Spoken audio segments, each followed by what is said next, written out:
El tema que vamos a desarrollar se enmarca, como bien está planteado desde el programa, en los conceptos de desarrollo regional y del papel de la universidad en este desarrollo.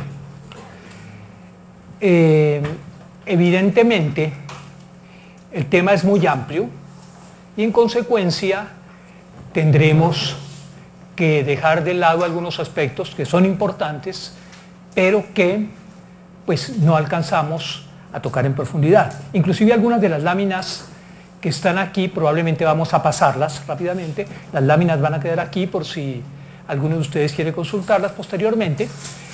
Y algunas seguramente no vamos a verlas. Vamos a ver aquellas que nos va a permitir el tiempo para redondear el tema en general.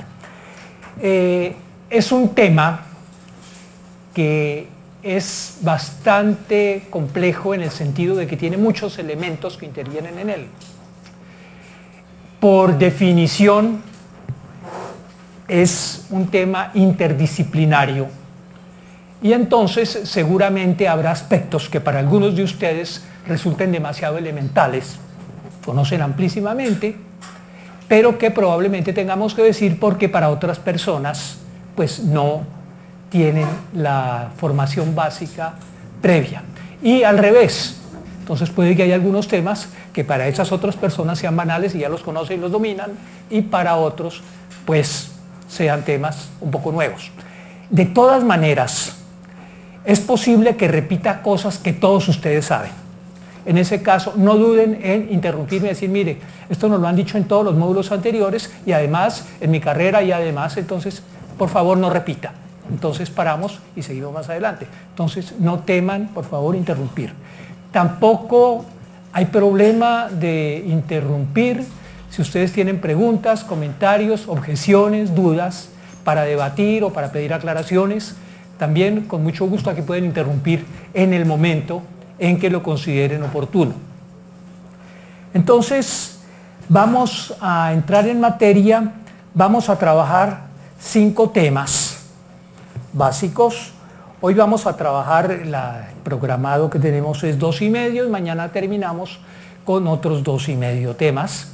Y mañana dejaré una pequeña pregunta para que ustedes reflexionen sobre ella. Puede ser individual o colectivamente.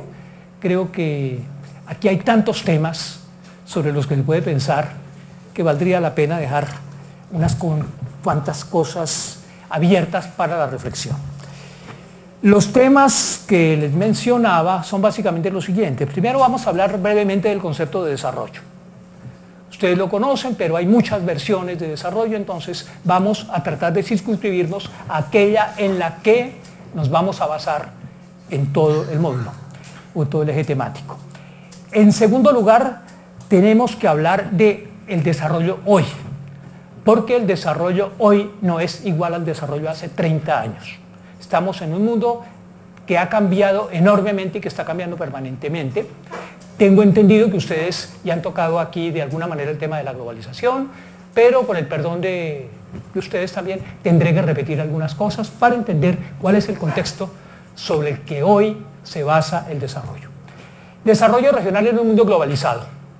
Así como el concepto de desarrollo cambia, la relación entre ese concepto y la manera como se aplica en el nivel regional también ha cambiado como consecuencia del desarrollo, de la globalización, y entonces por eso vamos a hacer una referencia para entender los procesos hoy que son también distintos a los que eran anteriormente.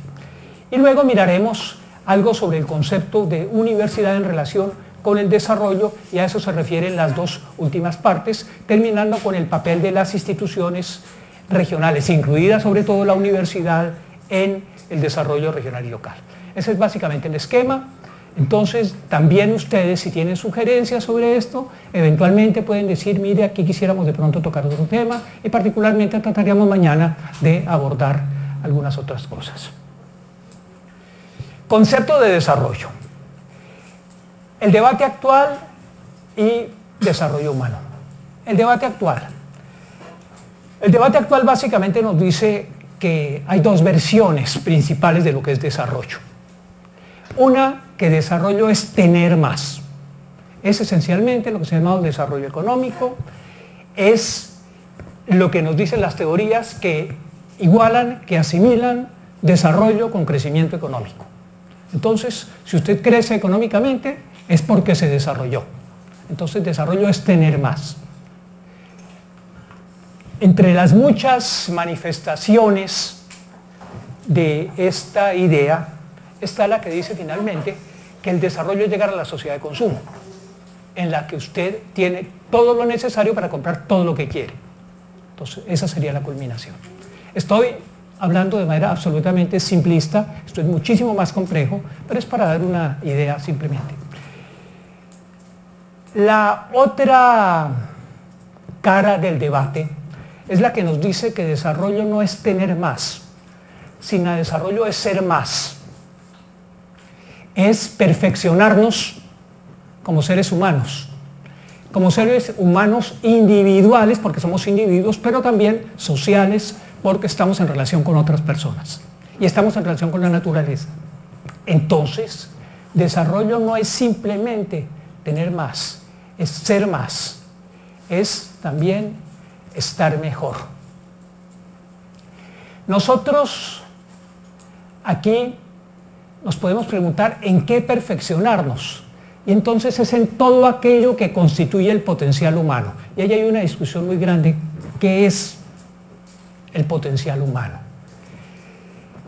Actualmente, y a partir de las teorías de un autor que seguramente todos ustedes conocen, Amartya Sen, básicamente se ha venido hablando que desarrollo tiene que ver con todo lo que son las capacidades del ser humano. Capacidades que no son simplemente intelectuales, capacidades que no son simplemente las de hacer plata, capacidades que tienen que ver también con la imaginación, con el afecto, con la intuición, una cantidad de cosas que muchas veces no valoramos, pero que son fundamentales porque nosotros también somos eso. No solamente somos razón, no solamente somos ambiciosos de tener, sino que tenemos otra cantidad de cualidades, de atributos que muchas veces no utilizamos.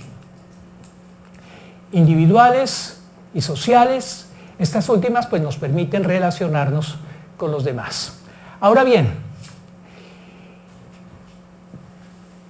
nosotros encontramos entre todos los atributos del desarrollo algunos que se refieren a lo que se ha llamado lo económico, o sea, aquello que nos permite satisfacer necesidades. Pero lo económico hace parte de lo social, porque nosotros para producir más nos relacionamos con otras personas. Cada vez más se trabaja en equipo, se tienen trabajadores en las empresas, directivos, hay funciones que se distribuyen, entonces son relaciones sociales que se expresan en lo económico. Está también nuestra relación con la naturaleza, que es lo que se llama lo ambiental, y está lo político, que tiene que ver con los arreglos de convivencia. Aquí podríamos hablar muchísimo más, pero en últimas, lo que quisiera yo llamar la atención es simplemente que todo esto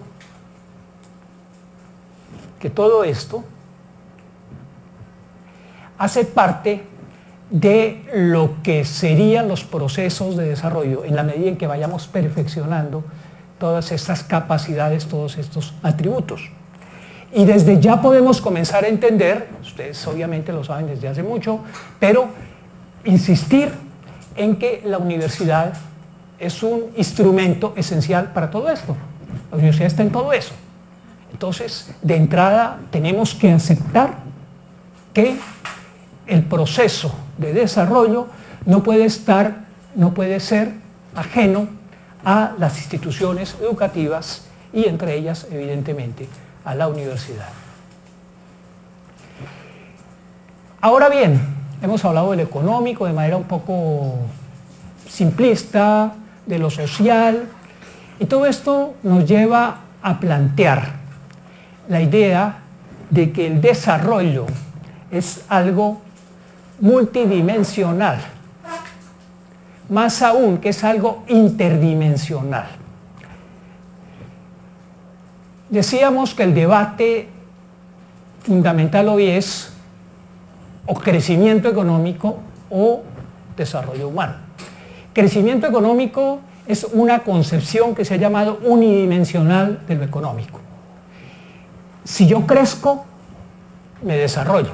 Eso no quiere decir que se desconozca que hay otras cosas, pero esas cosas vienen como consecuencia del crecimiento económico. Yo voy a estar mejor, voy a tener mejor convivencia política, voy a relacionarme mejor con la gente, pero todo como consecuencia del crecimiento. Quienes plantean que lo fundamental no es el crecimiento, sino el desarrollo humano o el perfeccionamiento humano, entonces dicen, lo económico es simplemente un instrumento, pero yo no estoy aquí para crecer económicamente, yo estoy para ser mejor y lo económico me ayuda a ser mejor. Entonces, en ese sentido se justifica lo económico. Entonces, tenemos que está también lo político, está lo social, que está lo ético, que está lo ambiental, que está lo cultural, y esos elementos es lo que algunos han llamado dimensiones del desarrollo. Ahora bien, vamos a plantear aquí a nivel de hipótesis, porque no vamos a tener tiempo de profundizar ni desarrollar, pero como para ubicarnos lo siguiente, que todas estas dimensiones dependen de una u otra forma de unas dimensiones más amplias que les dan un contexto. Y esas dimensiones más amplias, aquí vamos a plantear el tiempo, el espacio y la cultura. ¿Por qué? Porque la forma como yo me relaciono con los demás, lo social, la forma como yo produzco bienes y servicios y lo que yo produzco, lo económico, la manera como yo me relaciono con la naturaleza, etcétera, eso depende del tiempo en que yo vivo, del espacio en que yo vivo. No era lo mismo en el Imperio Romano que hoy. No era lo mismo hace 200 años que hoy. Y no era lo mismo hace 50 años que hoy. Han cambiado mucho y cambian las cosas. Entonces el tiempo y el espacio nos definen la caracterización de esas dimensiones, de esas características humanas. Y la cultura es lo que más directa e inmediatamente se desprende justamente de esa caracterización de tiempo y de espacio. La cultura, ¿qué es? La cultura es simplemente una forma de ver el mundo, de entenderlo y de comportarnos y reaccionarnos frente al mundo. Por eso las culturas son distintas, porque ven el mundo de una manera distinta y van cambiando con el tiempo y van cambiando en el espacio. Entonces, tiempo, espacio y cultura nos dan un contexto y ya dijimos, eso es lo que nos va a decir cómo nos relacionamos con los demás, qué vamos a producir, cómo vamos a producir, cómo nos relacionamos con la naturaleza, una cantidad de asuntos, entonces, que son definitivos. Y nosotros entonces, y por eso es que vamos a hablar de la globalización, estamos hoy en el tiempo y el espacio de la globalización contemporánea que tiene unas características. Y por eso el desarrollo hoy es un desarrollo que está inmerso y que está marcado por las características de esa globalización. Ahora bien, el perfeccionamiento tiene que tener algunos criterios que nos digan qué es perfeccionarnos. Si yo no tengo criterios, entonces, ¿a título de qué y en qué sentido hablo yo de perfeccionamiento? ¿Qué es perfeccionarme? ¿Qué es ser mejor? Entonces, de ahí que todo esto tiene una relación fundamental e inseparable de la ética. Aquí no vamos a hablar mucho de este tema, de la ética, pero sí tenemos que entender que cualquier concepto que yo tenga de desarrollo tiene una connotación ética. Una pequeña distinción que seguramente todos, o por lo menos la inmensa mayoría conocen, es la distinción entre ética y moral. La moral es un fenómeno cultural. Es distinta la moral por ejemplo, de la religión católica o la moral del Islam. Es distinta la moral de las tribus indígenas precolombinas de la moral de los grupos que están en el centro del África o de la moral del ejecutivo que vive en Nueva York. No es exactamente lo mismo. Entonces, si la moral es un hecho cultural, quiere decir que no hay unas reglas claras que nos digan en qué consiste el perfeccionamiento. Esa es la reflexión justamente que hace la ética.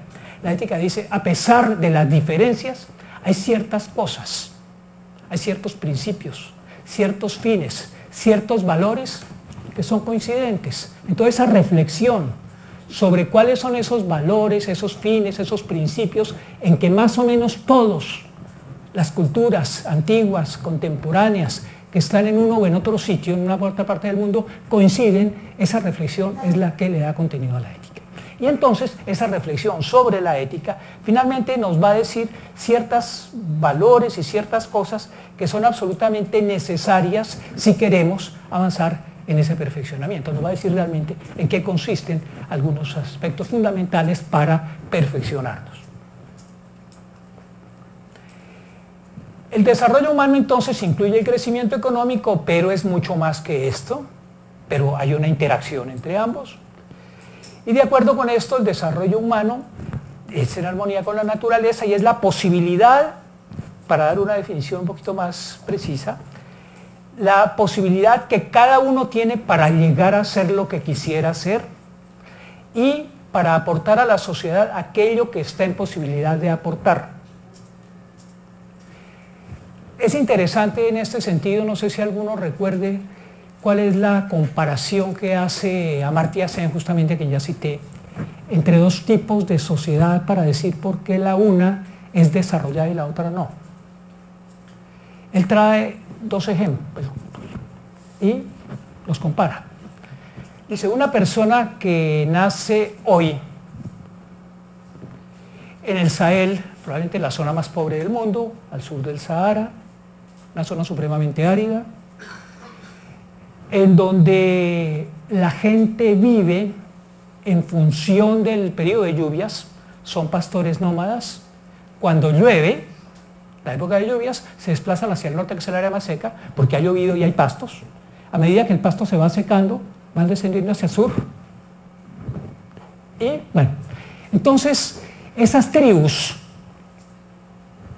que viven en esa zona, si hoy nace un niño allá, ¿qué opciones tiene para su vida? ¿Cuáles son las posibilidades de él escoger lo que quiere que sea su vida? Lo más probable es seguir lo mismo. O que alguien con algún fenómeno de violencia lo expulse y se va a parar, no donde él quisiera, sino seguramente algún tugurio, alguna ciudad por allá. O en otra zona parecida a la que vivía anteriormente. Él no tiene posibilidad de escoger. Si el mismo día nace un niño en una aldea sueca, por ejemplo, ese niño va a poder ser filósofo, o ser escritor, o ser cosmonauta, o ser deportista. Va a poder escoger. Y si no quiere hacer nada de eso, puede ser zapatero y no se va a morir de hambre, ni su familia va a ser discriminada porque él es zapatero o porque es embolador. Él pudo escoger lo que quisiera hacer. Y no por eso va a estar muy mal, pues no va a ser millonario, pero sus hijos pueden tener otra vez las opciones que él no quiso adoptar y que pues, eventualmente pueden ser grandes empresarios. No hay una restricción. Entonces, esa es la diferencia. Si usted nace en un medio atrasado, es un medio que no le brinda opciones, usted no puede llegar a ser aquello que hubiera podido querer llegar a ser. No tiene opciones, no tiene posibilidades. Un mundo desarrollado es un mundo en que cada cual encuentra opciones en las que puede realizarse como individuo y también como ser social, o sea, en que puede aportarle a la sociedad lo que él puede aportar y quiere aportar. Entonces, básicamente esa es la idea del desarrollo humano, del perfeccionamiento humano, que incluye, como dice ahí, lo material, pero no solo lo material. Ahora, el desarrollo no es un proceso que se agota. El desarrollo comenzó con la humanidad. las transformaciones, los cambios, muchos y en su conjunto, si uno mira, pienso que han sido positivos, pero continúan con riesgos a veces enormes. Ahora con el mismo riesgo de la autodestrucción de la especie que estamos corriendo. Pero el proceso avanza y avanza, de todas maneras. Y entonces, ¿por qué avanza? Porque nosotros somos unos seres que nunca estamos satisfechos con los que tenemos. Siempre queremos algo distinto. A veces de manera justificada y a veces de manera un poco absurda, un poco estúpida. Nosotros siempre queremos tener, que salió el último celular y entonces mucha gente es mismo que el último celular. Cambiar el último carro, cambiar el último computador, la última cosa. Y entonces, eso genera unas cadenas en el mundo actual, por ejemplo, en que yo no me siento nunca satisfecho con lo que tengo y siempre quiero algo más. Y entonces la tecnología va tratando de inclusive avanzar más allá de mis expectativas para crearme nuevas tentaciones de comprar cosas, necesítelas o no. O sea, que ese proceso de insatisfacción es el que ha hecho que la humanidad siempre avance. Hay cosas muy positivas ahí. Pero también, en el mundo de hoy, se ha llegado a extremos en que probablemente eso constituye al mismo tiempo una de las grandes amenazas que afronta la humanidad. Pero digamos que nosotros siempre vamos avanzando y cuando creemos que vamos a llegar aparece otra cosa y volvemos para atrás y seguimos avanzando. O sea, siempre pensamos que podemos ser más, que perfeccionarnos, pero también muchas veces pensamos que podemos tener más y buscamos tener más. Entonces, eso es una característica que distingue al ser humano de todos los demás seres vivientes, esa insatisfacción, esa búsqueda siempre de algo más, y eso es lo que está en el fondo de la dinámica de la historia. Este concepto que estamos manejando aquí es evidentemente un concepto de desarrollo desde la perspectiva occidental. Esto de crecimiento es tener más, ¿sí?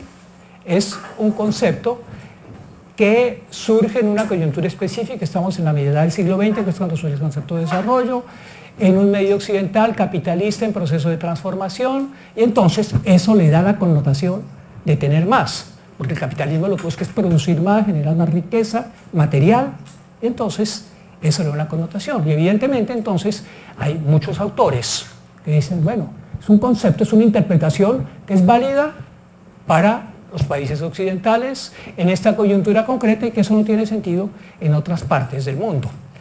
Sin embargo, si miramos el desarrollo ya no en el sentido propiamente de crecimiento económico, y en eso creo que las críticas tienen toda la razón, sino si lo miramos en el sentido de perfeccionamiento humano, ¿qué es lo importante? Que cada sociedad puede darle el contenido que la sociedad considere fundamental a eso que llamamos perfeccionamiento. Y entonces hay sociedades para las que el perfeccionamiento no necesariamente es producir más bienes materiales. El perfeccionamiento puede ser otro tipo de cosa, la meditación trascendental, puede ser la solidaridad, pueden ser otros valores que no son los mismos. Entonces, si yo defino desarrollo como crecimiento, es válido para la sociedad que vaya enfocada hacia ese tipo de cultura. Si yo defino desarrollo como perfeccionamiento del ser humano, cada sociedad, cada cultura tiene la posibilidad y el deber y el compromiso de darle un contenido para decir cómo entender el desarrollo. Bueno, ahora bien,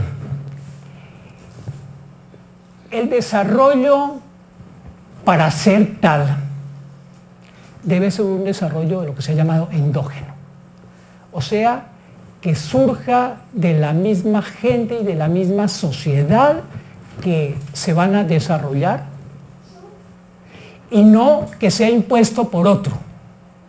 Entonces, eso quiere decir que el desarrollo sea endógeno. Repito, que surja de la misma gente y no que otro lo imponga. ¿Puede haber desarrollo impuesto por otros? Eventualmente sí, pero ese no es el desarrollo deseable. El desarrollo es el que la misma gente adopta, repito, lo moviliza y busca lo que ellos han decidido que se debe buscar. Ahora bien, entonces, Para ese desarrollo, ¿qué se necesita? Y aquí seguimos el planteamiento de Sen otra vez. Capacidades y oportunidades. Yo necesito tener oportunidades. ¿Para qué? Para formar capacidades que me permitan aportar. Pero ni las oportunidades ni las capacidades son gratuitas, eso no le vienen a uno regaladas.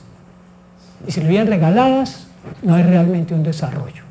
Entonces eso implica la acción de los sujetos para aprovechar las oportunidades y convertirlas en capacidades. Si yo no estudio, pero tengo la oportunidad de estudiar, pues yo nunca voy a tener las capacidades que me da el estudio. Entonces yo necesito actuar, en este caso estudiar. Entonces, oportunidades, todos debemos tener oportunidades. ¿Para qué? Para las capacidades acrecentadas si actuamos. Esos son, digamos, los elementos que me permiten entonces, ¿qué? Tener mayores opciones. Esas opciones de vida de que hablábamos cuando comparábamos la cultura de una población en el sur del Sahel y lo que le pasa al niño que nace hoy frente al niño que nace en Suecia. Entonces, si yo avanzo en esto, oportunidades, capacidades y acción, voy a ir multiplicando opciones. Y voy multiplicando opciones, entonces voy realmente avanzando en el proceso de desarrollo que me va a permitir ese perfeccionamiento a que hacíamos referencia. Para Amartya Sen, desarrollo es libertad. ¿Por qué? No libertad en el sentido de que yo haga lo que me dé la gana. Libertad en el sentido de que tengo la posibilidad de escoger entre muchas opciones. Lo que les dije hace rato. Puedo ser astronauta, puedo ser filósofo, puedo ser literato, puedo ser músico, embolador, lo que sea. Yo puedo escoger. Tengo la libertad de escoger, y no solamente de escoger, sino de convertir en realidad lo que yo escogí. Eso es el aumento de libertades como consecuencia de esas opciones que yo voy teniendo.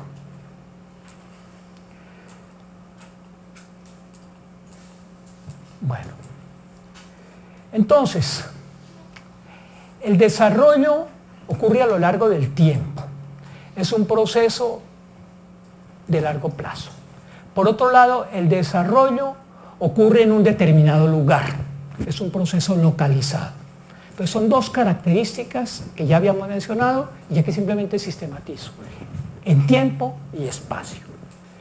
Ese desarrollo que se da en el tiempo y en el espacio me da lugar a una determinada cultura, esa forma de ver y de entender el mundo y de comportarme frente al mundo, y eso me está afectando lo social, lo ambiental, lo económico, lo político, entendiendo por lo político las formas de convivencia.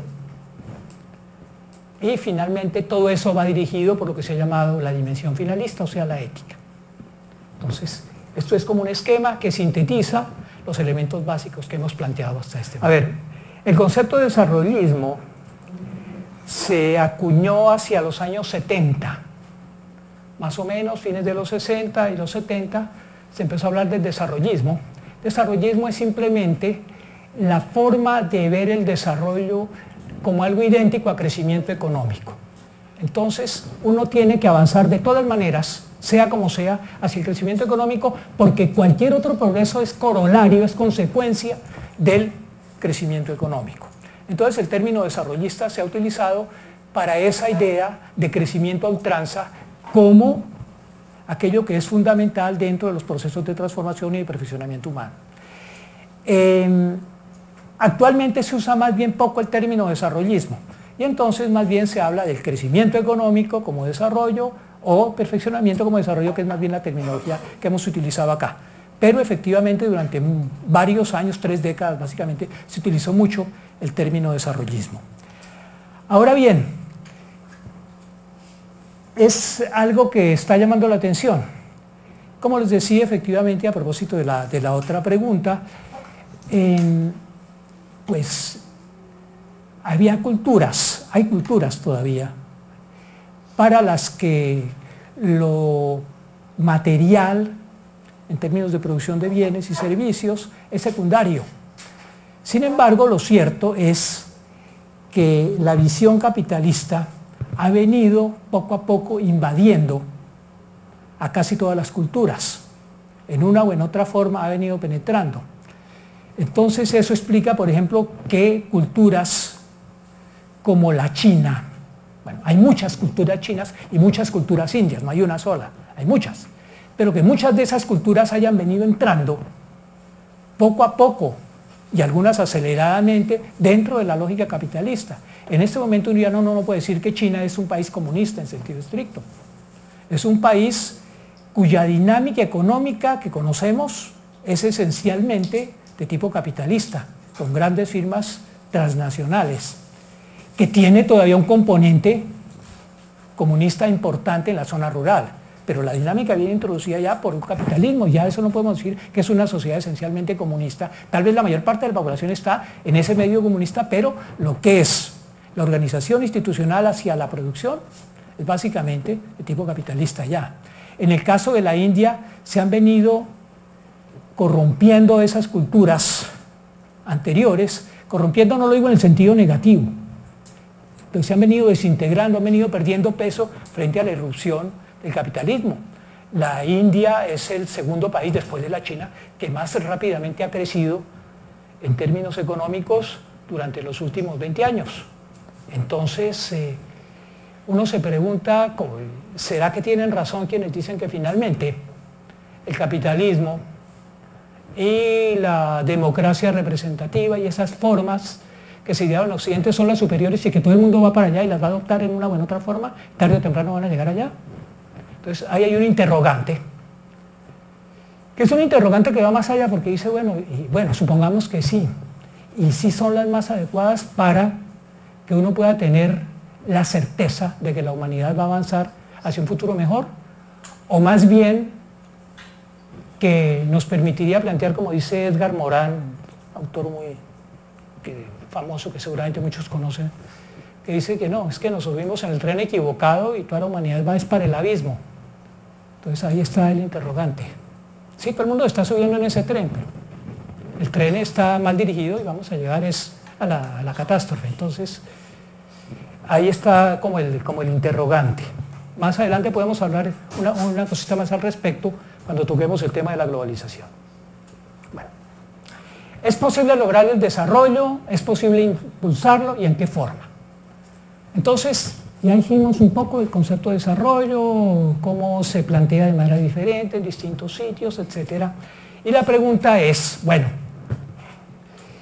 este desarrollo, ¿sí podemos tratar nosotros de lograrlo de manera voluntaria o es algo que se da espontáneamente y las fuerzas de la historia nos van llevando allá?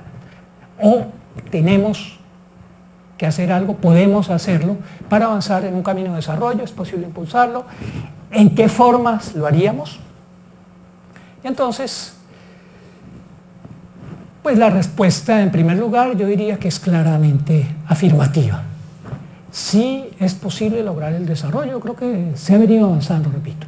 Y yo creo que si comparamos el mundo de hoy con el mundo que había, yo no sé, en el Imperio Romano, ustedes dirán cuando quieran, yo pienso que esto de que todo tiempo pasado fue mejor no es válido. Creo que en conjunto estamos mejor que hace 2000 años o que hace 5000 años.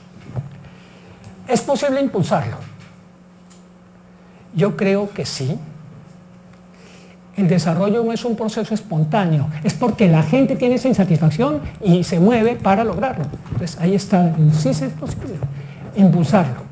Si la gente no lo impulsara, el desarrollo es un fenómeno humano y se da porque la gente lo busca, aún sin saber que eso es desarrollo, o creyendo que es desarrollo y haciendo lo contrario al desarrollo.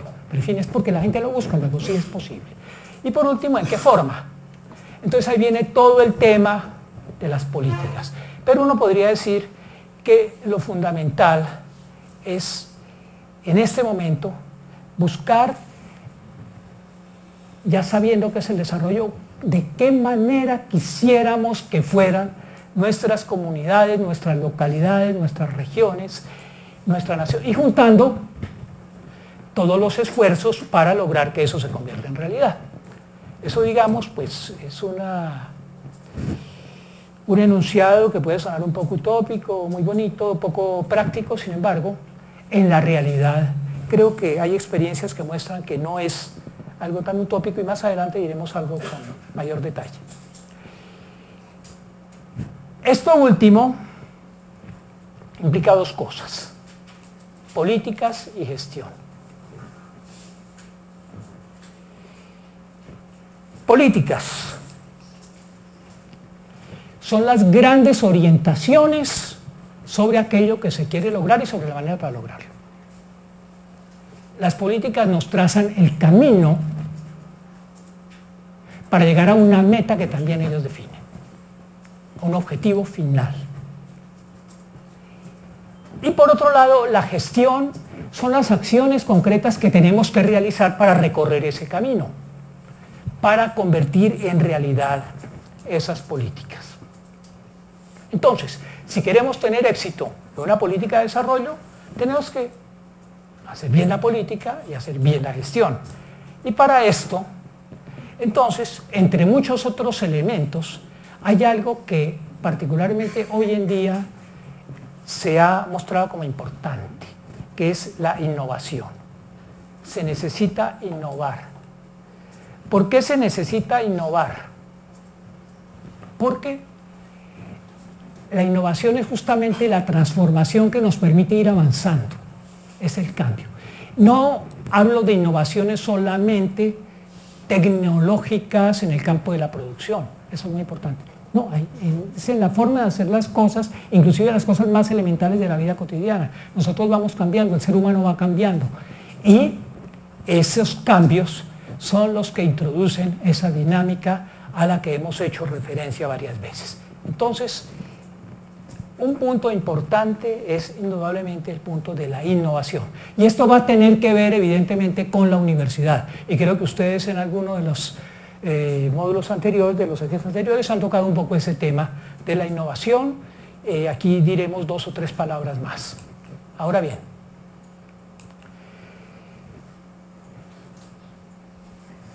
ya dijimos que esa innovación resulta de la insatisfacción porque siempre se pueden hacer las cosas de una manera mejor. Y se pueden hacer de una manera mejor, entonces yo trato de hacerlas de esa manera mejor. Pero para que la innovación pueda realizarse se requiere una serie de condiciones que los miembros de la comunidad, en primer lugar, estén dispuestos a aceptarla, que crean en la innovación. Pero para yo estar dispuesto a aceptar una innovación, un cambio, tengo que tener una cultura que me haga aceptarlo, una cultura abierta al cambio. Hay ejemplos infinitos de rechazo al cambio, a veces justificado, a veces no. Pero por ejemplo, todos ustedes saben cómo era de tradicional y de reacio al cambio el campesino colombiano hace 60 años, por ejemplo. Entonces llegaba el agrónomo y le decía, mire que aquí hay esta semilla mejorada y que a usted aquí el gobierno le da el tractor casi gratis y que, bueno, y usted le decía al campesino, ¿usted quién es? No, yo soy un agrónomo, que mire, ¿y cuántas fincas tiene? A ver, ¿cuántos? Yo llevo aquí 50 años trabajando y nunca he necesitado abonos y no me he muerto de hambre y aquí está la cosecha y ha visto manzanas más bonitas que estas, entonces yo no voy a cambiar. Entonces, eso era una respuesta muy frecuente. Durante mucho tiempo en el campo campesino, en el campo colombiano, perdón, hubo esa idea de que la innovación no iba con ellos. Entonces, si hay esa cultura de no innovar, pues no se va a dar el cambio.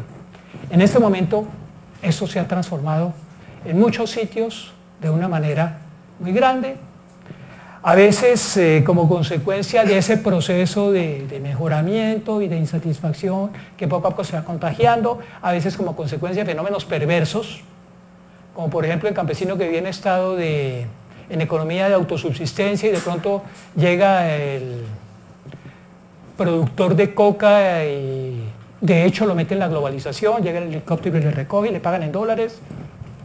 El tipo resultó de pronto metido en una dinámica global. O sea, ha habido una gran transformación en ese sentido también en el campo. Pero, de hecho, lo que estoy diciendo es que, y el ejemplo viene aquí, hay culturas que son reacias a cambiar ciertas cosas, a veces, repito, de manera justificada, a veces de manera seguramente injustificada.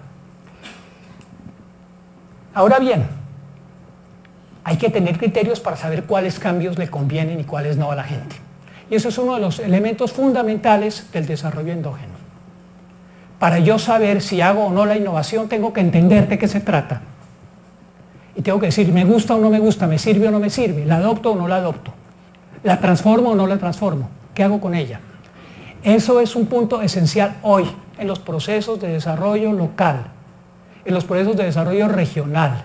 Y para mí es una de las funciones principales de todas las instituciones educativas y la universidad en particular, que la gente tenga criterios para decir, esto que viene con la globalización me sirve, lo voy a adoptar en esta forma porque es válido por A, B y C razones, esto lo rechazo, esto lo adopto en esta forma con esta transformación, y esto no solo lo adopto, sino que además lo reexporto, lo transformo y lo vendo para afuera, como hacía el Japón con la tecnología que venía de Occidente, le hacía pequeños cambios tecnológicos y los reexportaba, y parte de la dinámica de crecimiento japonés en una buena parte hacia mediados del siglo XX fue eso.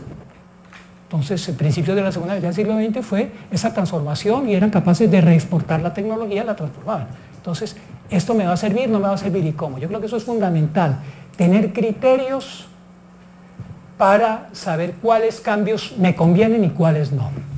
Y luego, saber cómo gestionar la innovación para hacerla realidad de manera exitosa. Bueno, cuando hablemos de desarrollo local, tendremos que hablar un poquito sobre este punto.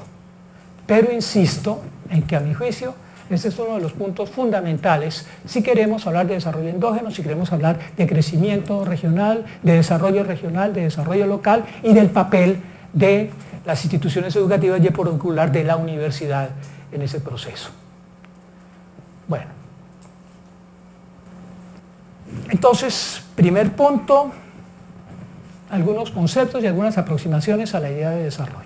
Yo pienso que si nosotros no entendemos un poco la esencia del ser humano, tampoco vamos a ver qué es perfeccionamiento humano. Entonces tenemos que entendernos a nosotros mismos para saber qué es aquello que nos perfecciona, indudablemente. Y en términos de necesidades, hay varios autores también, ustedes probablemente también algunos conocen a Manfred Max Neff, que él plantea necesidades y satisfactores. Entonces, como distintos tipos de necesidades corresponden distintos tipos de satisfactores. Algunos de ellos, efectivamente, que son trascendentes y otros que son más de satisfacción de necesidades materiales. Entonces, todo ese tipo de reflexiones son válidas y realmente nos enriquecen. Ahora bien, hay unas teorías que pretenden ir más allá del concepto de desarrollo.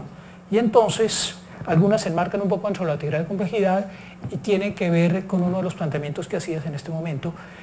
O sea, desarrollo realmente lo que es aumentar nuestro estado de conciencia. Desarrollarnos es entendernos más de lo que somos como seres humanos, individuos y seres sociales. Eso es realmente desarrollo. Desarrollo es trascendernos para llegar a entender mejor lo que somos. Bueno, en primer lugar, el concepto de desarrollo en los años 50 surge desarrollo igual crecimiento económico. Por eso era que decíamos que surgió en un contexto típico del capitalismo. ¿Cuándo comienza a hablarse de desarrollo? Comienza a hablarse después de la terminación de la Segunda Guerra Mundial.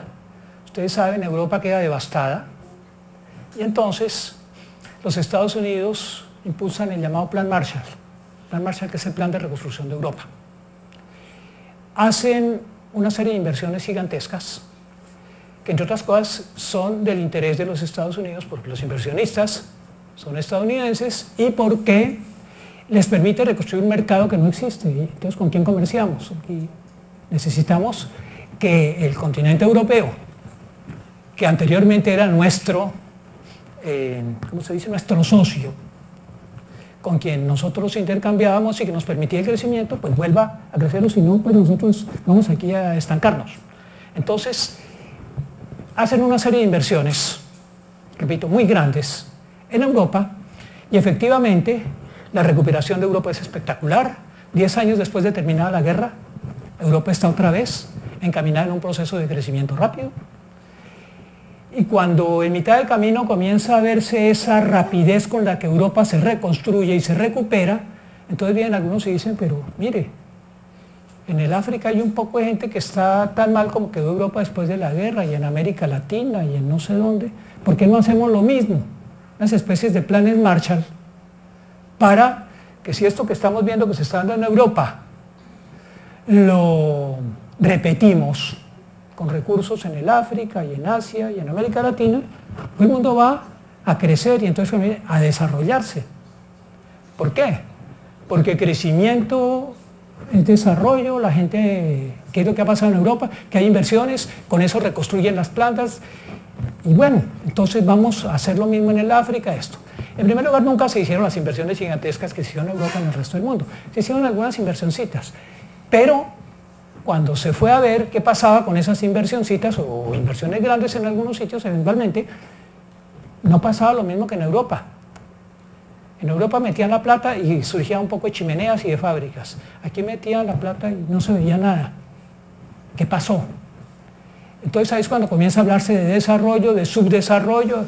Es que estos países están subdesarrollados, e invertimos y no crece, ¿qué es lo que pasa?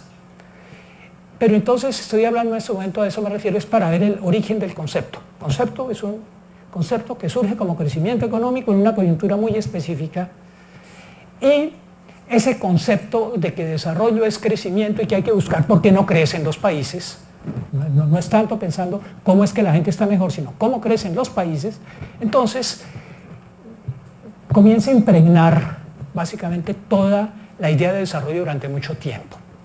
Sin embargo, hay variantes. Por ejemplo, la escuela estructuralista francesa, con François Perroux, uno de los autores más importantes en este campo, dice, mire, crecimiento no es desarrollo. Crecimiento es desarrollo, es el conjunto de transformaciones que hacen posible el crecimiento. Entonces dice, ¿por qué no hay crecimiento o desarrollo? Crecimiento en estos países. Pues porque está una estructura de corrupción. Entonces, si usted mete 100 para que invierten 20 y se roban 80. Pues entonces, los economistas que hacen los cálculos del multiplicador hacen el cálculo con 100, pero tenían que hacerlo con 20 porque los otros 80 se los robaron. O la estructura de tenencia de la tierra, o la mentalidad de la gente, en el caso que contábamos de la innovación, o la estructura de la tierra. Cuando hay latifundios y minifundios, el minifundio usted puede meterle todo lo que quiera y no da más. Y el latifundio, pues el tipo no está interesado en explotarlo, entonces no lo explota de manera técnica adecuada. Entonces tampoco da más. Este tipo de estructuras no había en Europa, y sí las hay en el África y en América Latina y en muchos países asiáticos. Entonces no se producía el mismo fenómeno que se había producido en Europa. Entonces, la idea entonces de crecimiento igual desarrollo fue la que primó, con variantes como esta de Perroux, pero fíjense que el último decía desarrollo es la transformación que permite crecimiento. En últimas, el crecimiento era lo último, lo importante. Vamos para crecimiento. Ahora bien, luego surge, eso surge también dentro de una lógica keynesiana para los economistas, es que el Estado interviene para lograr hacer inversiones que conduzcan hacia ese crecimiento. Entonces, eso también hay que tener en cuenta. Keynes había dicho su conocida teoría a propósito de la Gran Depresión unos pocos años antes de la guerra, y luego entonces esa era la teoría que venía dominando. En los años 70, entonces se dice el Estado lo que está haciendo es interferir, entonces hay que dejar libre a la economía. Entonces vienen las teorías del neoliberalismo y la idea de crecimiento se enmarca ya ahora no dentro de la lógica keynesiana de intervención, sino dentro de la lógica de que hay que liberar todo para que el crecimiento sea más rápido. Seguimos en la lógica de crecimiento, pero ya no mediante la intervención del Estado, sino mediante el Estado retirándose y dejando libre a los particulares.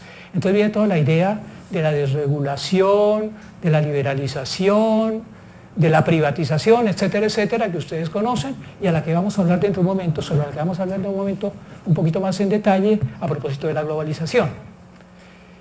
Seguimos con la idea de que desarrollo es crecimiento. Pero ya hay una insatisfacción de algunos, o de muchos, y por eso es que algunos dicen, mire, esto no se desarrolla porque el Estado interfiere. Entonces, vámonos para el liberalismo, neoliberalismo. Y los otros dicen, no, es que desarrollo no es crecimiento, es que desarrollo es otra cosa.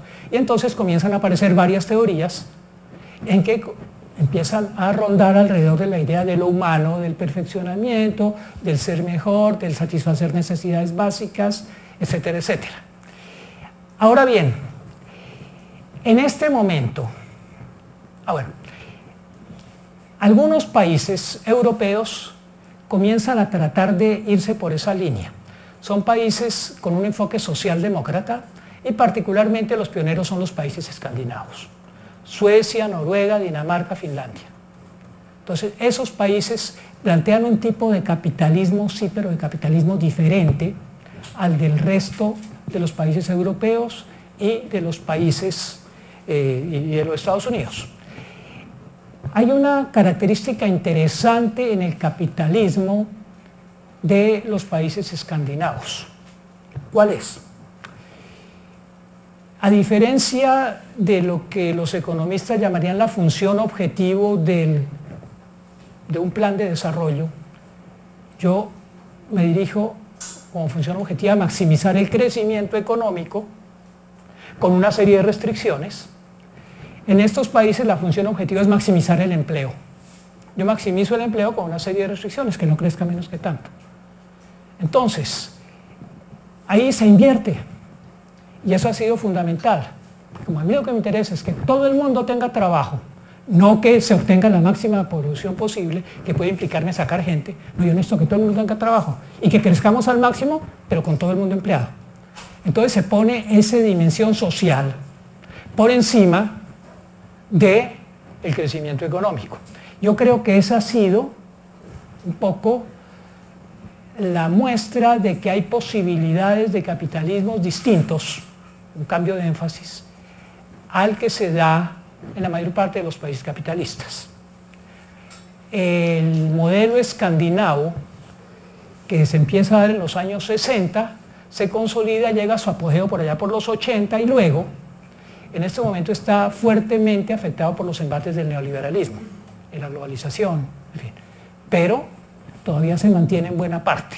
Y esos países no están en la crisis en que están muchos de los otros europeos. Pero evidentemente su tasa de crecimiento a partir de los años 80 ha sido más lenta. En los años 80, principios de los 90, los países con mayor ingreso per cápita en el mundo eran los países escandinavos. En este momento no son los países escandinavos. Pero en índice de desarrollo humano sí siguen siendo los que ocupan los primeros lugares. Bueno, entonces eso por ese lado. Y para terminar, hoy en día ¿cómo está la cosa? A partir de Thatcher y Ronald Reagan, definitivamente las políticas de la mayor parte de los estados capitalistas y de los organismos internacionales de carácter económico están por la línea de desarrollo y crecimiento. Los típicos de los organismos internacionales son el Fondo Monetario Internacional y la Organización Mundial del Comercio. Entonces claramente están por la línea de desarrollo y crecimiento. Por la línea de perfeccionamiento humano nos encontramos dos tipos, y obviamente todas las grandes empresas, las compañías transnacionales. Ustedes saben lo que decía en algún momento el presidente de la Coca-Cola: lo que es bueno para Coca-Cola es bueno para el mundo. Bueno, por otro lado, desde la perspectiva del desarrollo humano, nos encontramos dos tipos de promotores, digámoslo así. Por una parte, una parte importante del pensamiento universitario, bajo el liderazgo, yo creo en este momento, pues en los últimos años definitivamente de Amartya Sen, pero eso está muy extendido por el mundo. Y, por otro lado, algunos organismos internacionales que se ocupan de temas, entre comillas, sociales. El PNUD, Programa de Naciones Unidas para el Desarrollo, la FAO, la UNESCO, etcétera, etcétera. Esos también están por la línea de desarrollo humano. Entonces, ahí hay una dicotomía. El Banco Mundial es esquizofrénico. Unos departamentos sacan informes dentro de la línea de perfeccionamiento humano y otros sacan dentro de la línea del Fondo Monetario Internacional. Entonces, uno sabe el Banco Mundial a quién le está jugando y depende de quién juegue en cada momento dentro de su organismo y con quién juegue. Bueno, eso es como, no sé si más o menos tenemos el panorama. Bueno, entonces, algo sobre globalización. Decíamos que el mundo de hoy es un mundo de la globalización, pero de la globalización contemporánea, porque globalización, ¿cuándo comenzó? 82. No, para el mundo. ¿Globalización para cuándo? ¿Cuándo empezó la globalización? Con el descubrimiento de América. Bueno, ya nos vamos acercando de para atrás. Sí, de verdad. Sí, ahí vamos. Mire, realmente, dicen que los primeros que hicieron la globalización en el mundo fueron los fenicios. ¿Dónde quedaba Fenicia? ¿Cómo? Mediterráneo, efectivamente, lo que hoy es el Líbano. Entonces, ellos fueron el primer pueblo que como pueblo, no simplemente como un individuo nómada que siga, pero como pueblo salieron a comerciar, que con Egipto, a ver qué hay por allá, en los barcos, y qué traemos y qué llevamos, y luego comenzaron a salir de sus fronteras. Ahí comienza el mundo a tejerse una red, lo que antes eran puntos aislados, comienza a tejerse una red que poco a poco va creciendo. Hay momentos en que como que se para, hay momentos de la Edad Media en que no pasa nada, pero hay otros momentos en que explota, que los viajes de Marco Polo, que el descubrimiento de América, etcétera, etcétera. Entonces, hay momentos en que como que esa red se expande y hay momentos en que se queda quieta. Definitivamente, a partir de los años 70 y principalmente de los 80, entramos en lo que se llama la globalización contemporánea, que es una nueva oleada de globalización con una característica, que ya no coge partes del mundo, sino que coge todo el mundo. Entonces ya no simplemente estamos tejiendo pedazos de red, y hay otros muy tenues lazos que unen ciertos bloques de estos, en este momento ya todo quedó tejido. Entonces, tenemos que entender que ya el proceso de desarrollo, entendámoslo como lo queramos entender, como crecimiento o como otra cosa, no puede seguir siendo visto de la misma manera hoy que hace 50 años cuando eso no estaba. Ahora, como vamos a ver, todavía seguimos a veces pensando que estamos en 1950 o en 1960. Y resulta que estamos muy distintos en una época muy distinta. Hay una antropóloga que seguramente también ustedes conocen, Margaret Mead, que nos dice que nosotros somos nómadas en el tiempo. ¿Por qué? Porque la velocidad a la que ocurren los acontecimientos hoy en día es tan rápida que cuando uno nació hace 40, 50 años, el mundo era muy distinto al que es hoy, es otra época ya. Nomás, imagínense lo que era el mundo, bueno, algunos de ustedes no se lo pueden imaginárselo, pero no lo vivieron, otros sí lo vivimos. Lo que era el mundo con la máquina de escribir y sin el internet, porque cosas elementales como esas. Entonces, es muy distinto. Sin el computador, sin el tipo de comunicaciones que manejamos hoy, sin el celular, es muy distinto. La forma como nos relacionamos. Yo no tenía una amiga en Indonesia, si no me iba para Indonesia, ¿cuánto me tocaba de gastar y tiempo? Ahora puedo tener mi más amiga, una señora que vive en Indonesia, con la que nunca me he visto personalmente, pero con la que chateo y bueno, se volvió mi novia también. Bueno, entonces, todo eso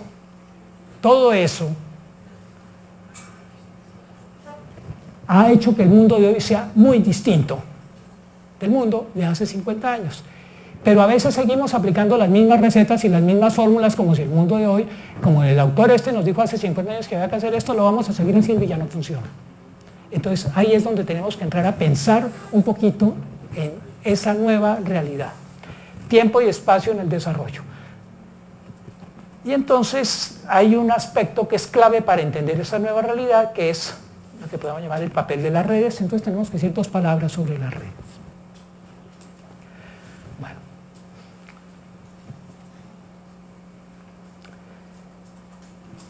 Sistematizando un poquito lo que acabamos de decir. La globalización ha cambiado la cara del mundo de hoy, en la concepción y la práctica del tiempo y el espacio, en las relaciones sociales y en las interacciones culturales, en las relaciones económicas y en las relaciones políticas. Vamos a decir dos palabras muy breves sobre esto.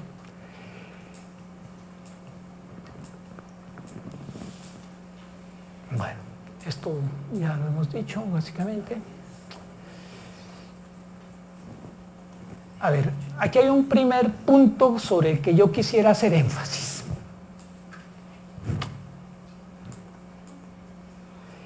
El tiempo ya no está asociado solo con la distancia física.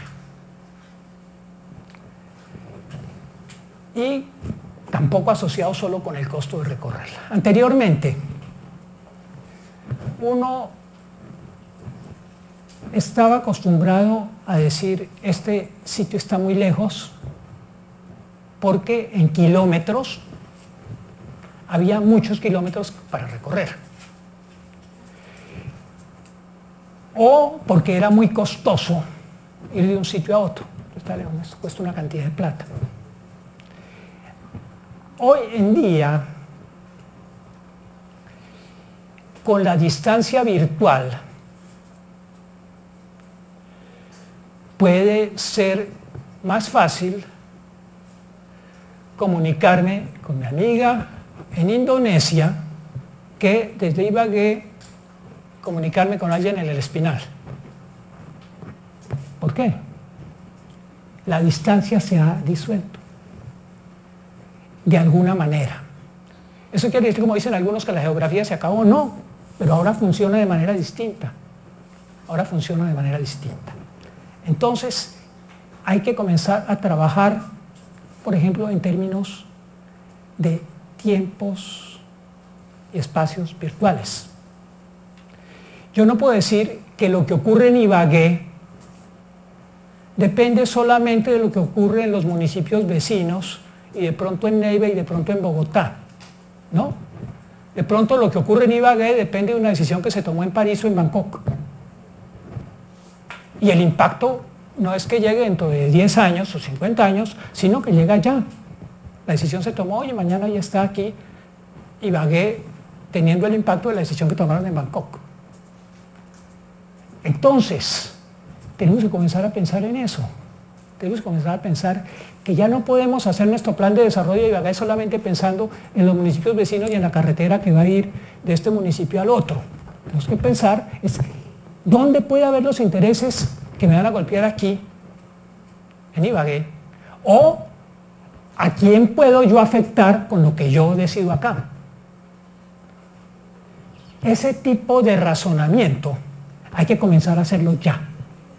En ocasiones ya se ha comenzado a hacer, pero en otras partes y en la mayor parte de los casos todavía como que no se ha traído en cuenta.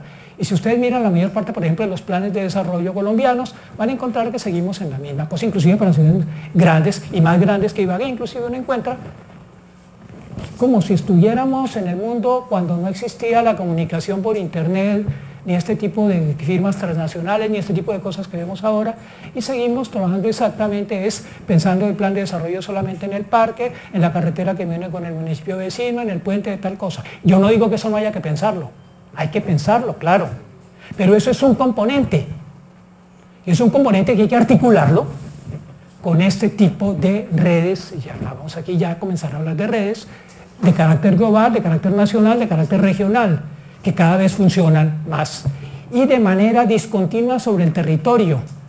Ya no podemos mirarlo solo como una superficie, sino como puntos conectados, a veces de manera discontinua o casi siempre de manera discontinua sobre el territorio.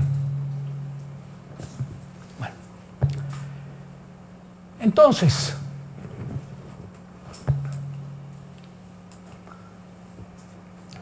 Bueno, aquí esto es una cosa que no... Ustedes pueden mirar, los físicos conocen mucho mejor, cómo actualmente la teoría de la relatividad nos mostró que tiempo y espacio no son dimensiones separadas, son una misma dimensión, etcétera, etcétera. Y eso ya comenzamos, todavía no lo entendemos muy bien, pero ya comenzamos a verlo y comienza a tener unas implicaciones muy profundas, inclusive desde un punto de vista filosófico y demás, pero ahorita creo que nos saldríamos del tema si entramos en esto, no hay tiempo. Pero el hecho, repito, es que ya no podemos entender tiempo y espacio como elementos separados, como algo y que el tiempo está solamente en función de la distancia física y bueno, etcétera, sino que ya tenemos que empezar a pensar en términos de lo que se ha llamado la virtualidad. Entremos a lo del espacio porque es un poquito más concreto y lo tenemos que manejar ya. Lo del tiempo, hay repercusiones que tal vez no son tan inmediatas, pero lo del espacio ya lo estamos viendo. Entonces, cuando ustedes les hablan de espacio y nos olvidamos del espacio sideral, ¿a qué imagen acudirían? ¿Qué es el espacio? Es un concepto el que ustedes manejan, pues que es el más habitual, es un concepto esencialmente con connotaciones geográficas casi siempre, lugar, un ámbito donde ocurren cosas, etc. Bueno, ¿eso sigue teniendo sentido? Sí, sí sigue teniendo sentido, pero se ha venido haciendo más complejo. Y entonces, de ese espacio, como un punto o como una superficie o como una distancia, punto, superficie o distancia, conceptos geográficos, se ha pasado al concepto del espacio como red. Los matemáticos, entre los que aquí hay varios, entre los conceptos de espacio que manejan, hay uno que es muy distinto al que acabamos de decir. Un espacio, en el sentido matemático, es básicamente una relación funcional. Si A depende de B y de C, el espacio de A es B y es C. ¿Por qué? Porque lo que le pasa a A depende de lo que le pase a B y de lo que le pase a C. ¿Sí? Bueno. Entonces, si yo coloco esas relaciones, A está en este punto geográfico, B está en este punto geográfico y C está acá, entonces yo puedo territorializar esas relaciones matemáticas.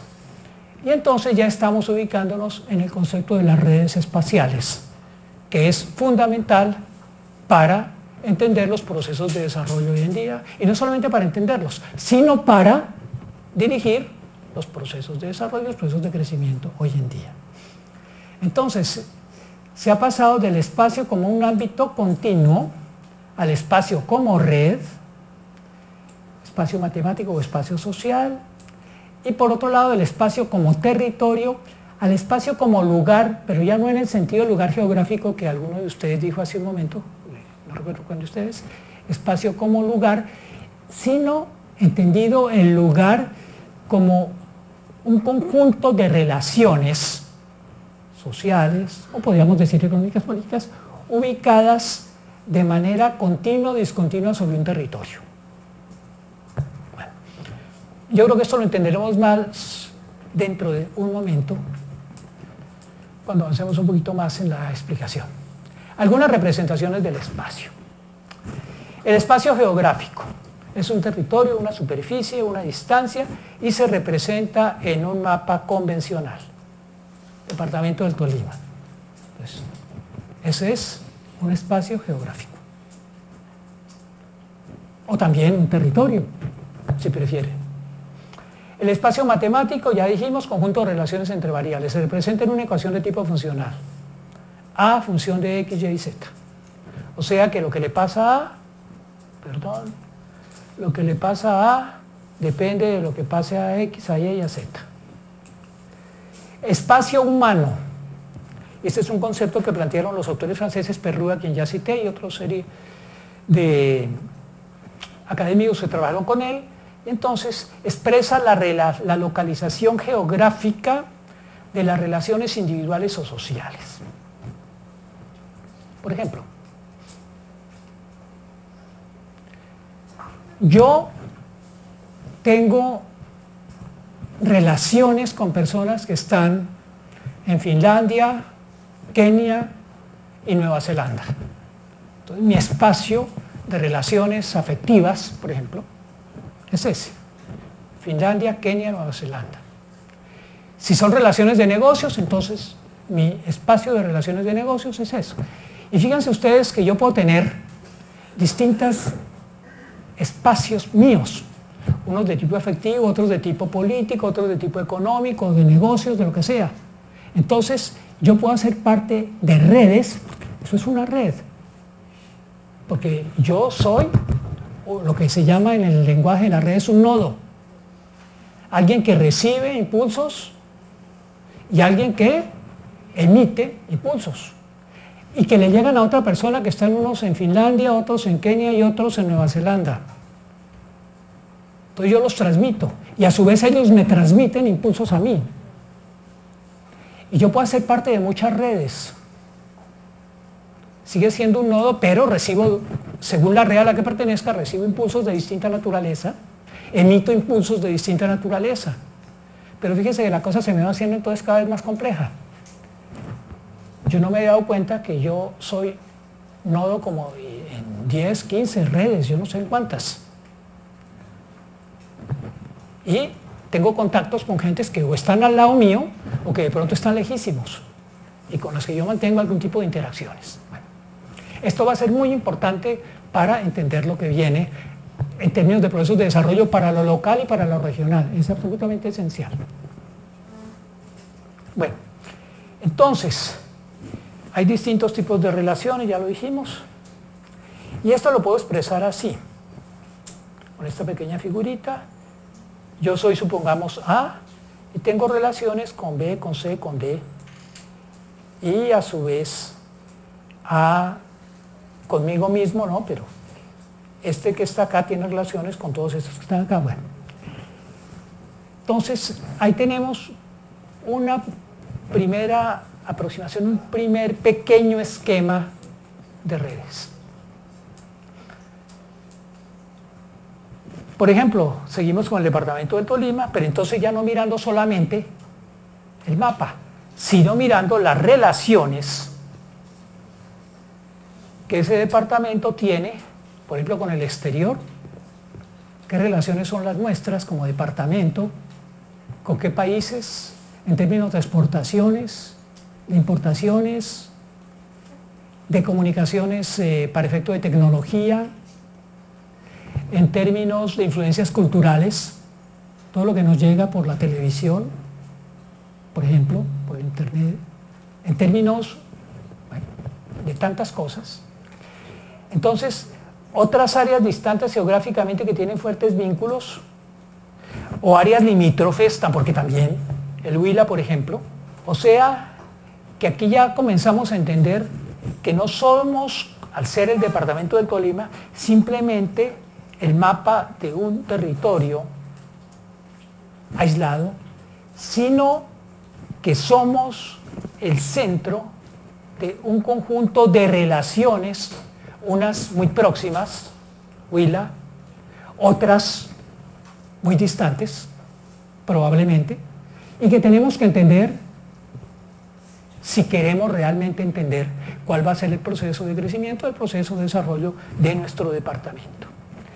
Y qué mejor que la universidad para decir, mire, se está conectado con esto y en esta forma, y eso lo puede afectar en esta y aquella manera. Entonces, hay un aspecto fundamental para ir ligando con el aporte de la universidad. Una universidad tiene un campo enorme para investigar y detectar qué son estas relaciones y cómo estas relaciones me van a influir acá, cómo Yo voy a ser afectado por todo esto. Y además, ¿qué potencial me ofrecen aquí para yo hacer cosas que me beneficien eventualmente? Entonces, ahí hay un campo enorme, por ejemplo, de trabajo de una universidad para entender cuál es la posición real de un departamento, de un municipio, de una localidad cualquiera, frente a la situación actual del mundo. Entonces, algunas de las implicaciones de estas distinciones. Superar la idea de que la proximidad física es el principal factor que incide en la intensidad de las relaciones sociales. No es necesariamente la proximidad física. Yo puedo estar al lado del departamento de Caldas, por ejemplo, y no tener mayor relación con él. Y en cambio, tener mucha relación por haber razones con La Guajira, que queda mucho más lejos, o con la ciudad de Connecticut en los Estados Unidos. Bueno. Otro punto importante. Comprender cómo se interrelacionan los agentes en un mundo globalizado, toda esa red, ese entramado. Centros de decisión, que son los que influyen en decisiones de distinta índole, bueno. Modelos más realistas sobre lo que acontece en los distintos ámbitos territoriales. Entonces, si queremos plantear políticas que me lleven a aquello que yo quiero llegar, tengo que ser realista y para eso tengo que entender el mundo de hoy. No puedo plantear políticas sobre las cosas que ya no existen o que existen pero mezcladas con otras que las hacen muy distintas a lo que fueron en otra época. Bueno, y entonces ahora sí aterricemos muy brevemente sobre el tema de qué es la globalización, cuál es el motor y qué lo ha hecho posible.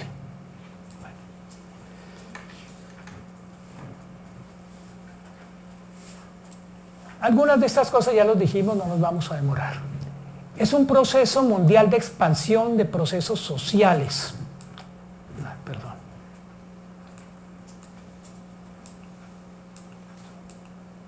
Procesos sociales, culturales, económicos, ambientales y políticos, por encima de las fronteras nacionales. Aquí no estamos hablando solo de lo económico.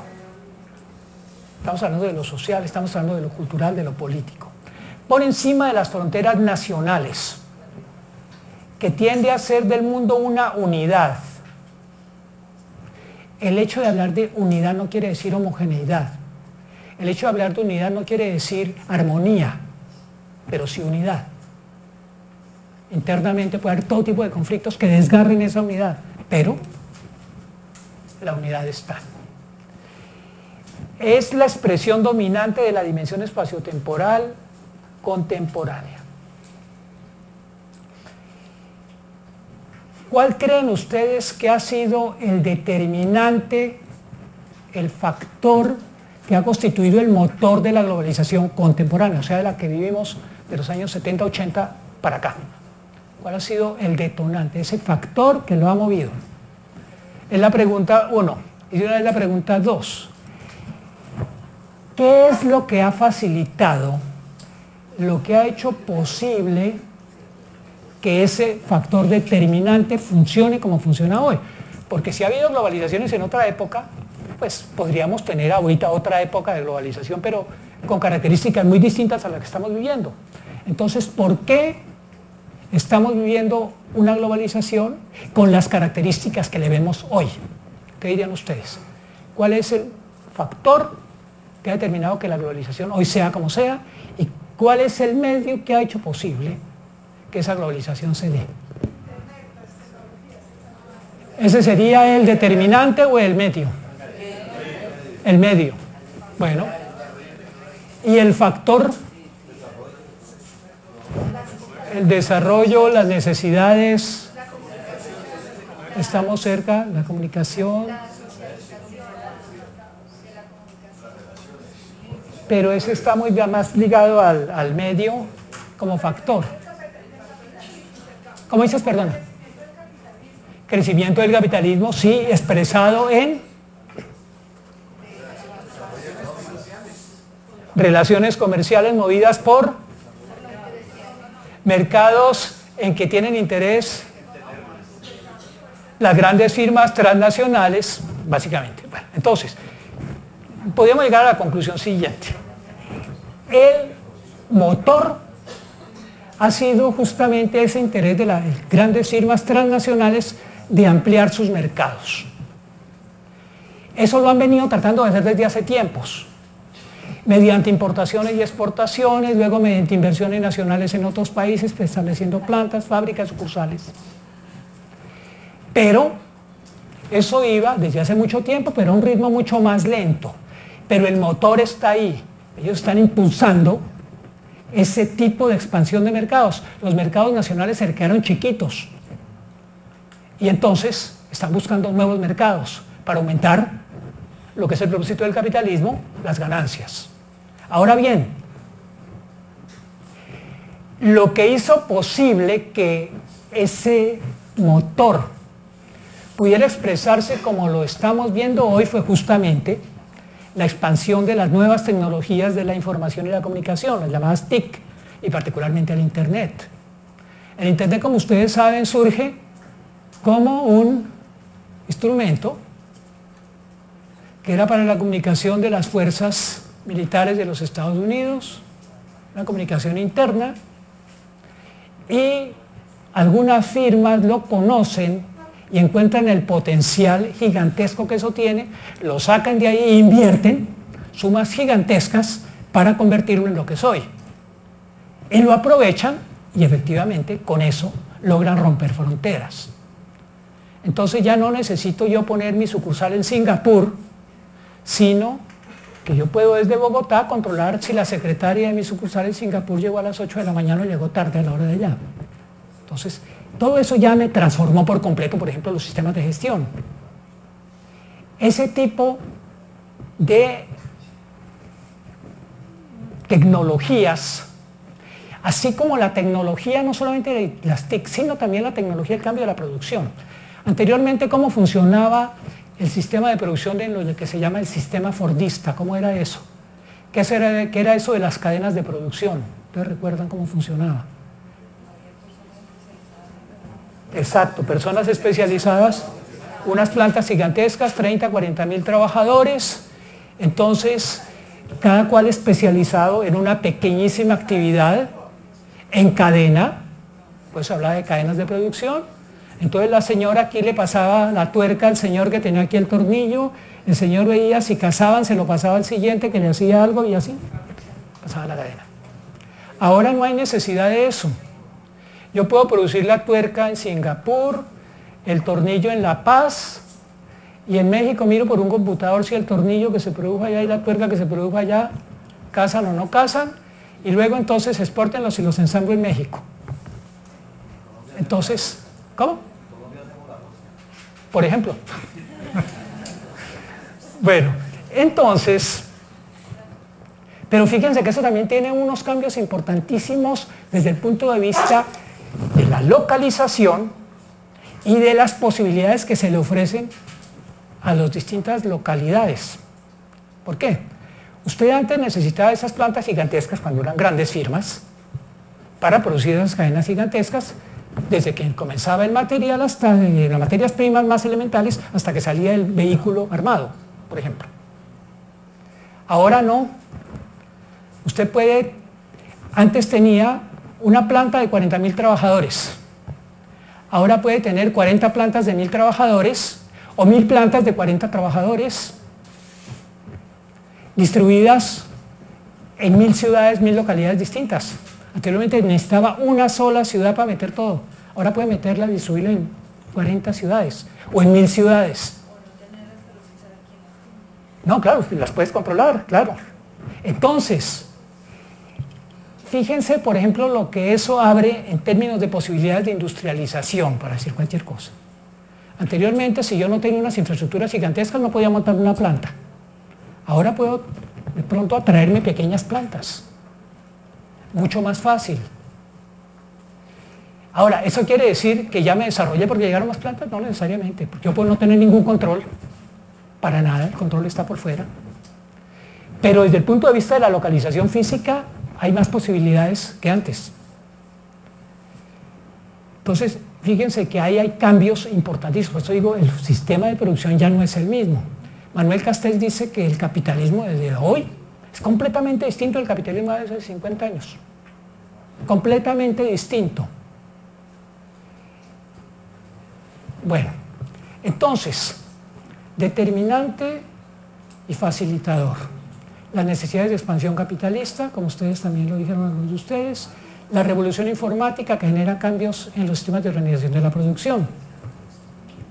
Bueno, características principales: es un proceso en curso, con un modelo económico predominantemente neoliberal, ya dijimos, o sea, de máxima libertad para los agentes económicos privados. Es un proceso menos avanzado en lo político, pero también está avanzando en lo político. Han surgido entidades que no son estados, por ejemplo, la Unión Europea. No son estados, pero tampoco es un gobierno global, son unas formas un poco extrañas. Y nosotros nacimos en un sistema en que el Estado Nacional, lo que llamamos Estado Nacional, era definitivamente el centro de la vida política en cada lugar donde uno estaba. Había un Estado Nacional. Pero fíjense una cosa, los Estados nacionales no han existido siempre. El Estado Nacional, ¿cuándo surge? Lo que conocemos hoy como los Estados Nacionales. Pero el Estado Nacional como tal surge por allá por el siglo XVI. Cuando cae el feudalismo y se forman los estados en España con los reyes católicos, etcétera, etcétera. Entonces, por esa época, y que luego se materializa ya en la forma más o menos que conocemos con el Tratado de Westfalia. Pero anteriormente, ¿qué existían entonces? ¿No había organizaciones políticas? Claro que sí, pero eran distintas. Los estados feudales eran organismos políticos. El Sacro Imperio Romano-Germánico lo fue en su época.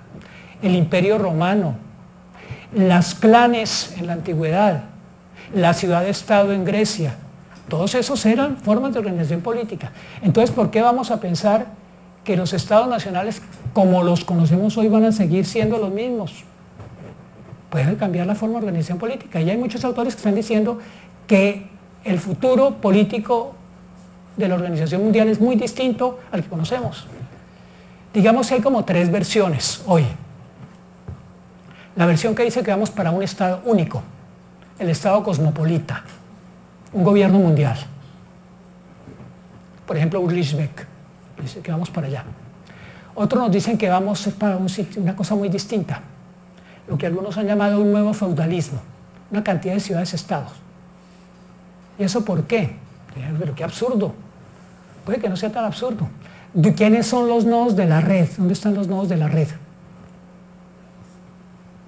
Las ciudades. Allí es donde se toman las decisiones, allí es donde llegan los impulsos, todo se está concentrando cada vez más en centros urbanos. Dentro de poco tiempo el 80% de la población mundial estará en las ciudades. En Colombia ya está casi el 80%. En el mundo todavía está como el 60 y pico %, pero va aceleradamente a que toda la población va para las ciudades. Entonces, dice, no, es que el futuro del mundo va a ser un nuevo feudalismo, ¿qué? Una red de ciudades-estados. No un gobierno único, sino una multiplicidad de estados. Que obviamente es muy distinto del feudalismo, pero es una imagen para decir, mire, una cantidad de núcleos chiquitos, todos con poderes autónomos. Y otros dicen, no, el Estado Nacional todavía le quedan muchos siglos por delante, pero va a ser muy distinto al que conocimos nosotros. Pues vamos a seguir con los Estados Nacionales, pero con características muy distintas, porque buena parte de sus poderes van a ser transferidos hacia arriba, hacia organismos supranacionales, ya hay algunos, la Corte Penal Internacional, por ejemplo, y otros hacia abajo, se lo están pasando a los municipios. Ese proceso de descentralización no es gratuito. Eso no es simplemente que aquí el presidente de Betancourt era muy amigo de las regiones y dijo, les voy a regalar esto, o que el presidente X se los quiere quitar, o que no, en todas partes se está dando por la misma lógica de la globalización. Las decisiones más importantes cada vez más se toman en ámbitos locales. Las decisiones de inversión, las empresas cada vez más la toman, no si voy a invertir en Chile o en Colombia si no se voy a invertir en Santiago o en Bogotá, o en Medellín o en Valparaíso? ¿Dónde voy a invertir? Y no se plantean tanto el ámbito nacional, sino el ámbito local. O me voy para Ibagué, o me voy para Maracaibo. ¿A dónde me voy? No tanto si voy a Venezuela o si voy a Colombia. Entonces, dice, esto está fortaleciendo los niveles locales y eso está adelgazando el poder de los estados nacionales, porque le están transfiriendo unas cosas a niveles superiores y otras a niveles territoriales inferiores. Entonces, ¿cuál va a ser el papel de los estados? Entonces, ahí hay un cuestionamiento grande y todo eso en gran medida es consecuencia de este proceso de globalización. Entonces, la descentralización no es simplemente que hay un presidente que le gusta y otro que no le gusta.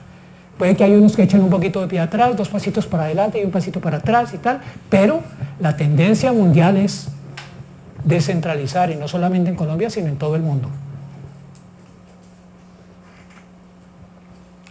Bueno, entonces ya dijimos, por ejemplo, en lo político, en lo económico, pues ya hemos hablado.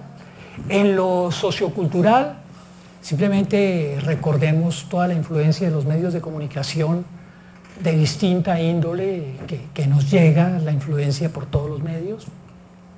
Bueno. Muy rápidamente, algunos elementos de estos.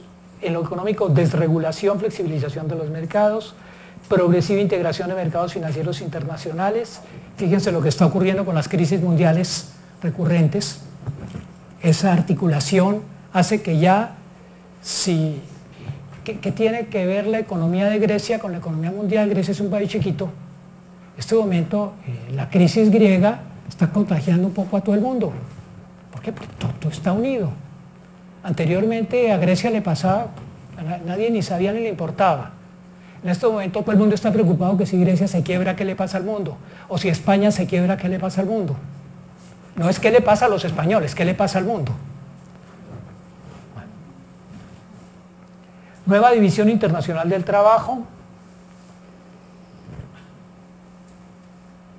Como decíamos hace un rato, por ejemplo, ya no podemos decir que los países atrasados son los que producen materias primas solamente y los países que producen industria son países supuestamente avanzados y desarrollados, no necesariamente. Esa nueva división internacional del trabajo ha hecho que, por ejemplo, en este momento, lo que va en la punta de la productividad no es la industria, son los servicios, como los servicios informáticos, o en este momento es la biotecnología. Eso es lo que va en la punta, son servicios, no son productos materiales. Esos productos materiales están quedando para los países atrasados. Esto no es lo que más da, entonces cójanlos. Entonces, qué bueno, me industrialicé, ¿no? Pues industrialicé, pero eso ya no es tan importante como lo era hace 50 o 100 años. Reconfiguración territorial, nacional e internacional, ya lo dijimos, generalización de alianzas, capitales. Bueno. Más riesgos y exigencias para coordinar política, ya dijimos con lo que estamos viendo ahora. En lo político, no me voy a demorar más. En lo sociocultural, pues creo que también ya lo hemos dicho. Pero una palabra más. Hay una tendencia hacia una supercultura, pero al mismo tiempo esa tendencia para nada ha acabado con los choques y los conflictos, banalizando un poco lo que dijo Fukuyama, o banalizándolo muchísimo. ¿Recuerdan ustedes que le ha dicho que después de la caída del comunismo, entonces ya básicamente se iba a llegar a un sistema claramente capitalista, sin mayores conflictos, el capitalismo se había impuesto en el mundo? Y básicamente él sacó su publicación y comenzó el conflicto con el Islam. Entonces, es otro tipo de conflicto, ya no es el mismo tipo de conflicto que había entre comunismo y capitalismo, pero es un enfrentamiento de carácter cultural con unas connotaciones. Entonces, el hecho, repito, de que estemos conectados, de que estemos unidos, de que nos estemos convirtiendo en una unidad, no quiere decir que seamos necesariamente más armónicos. Los tipos de enfrentamientos bélicos, por ejemplo, son distintos.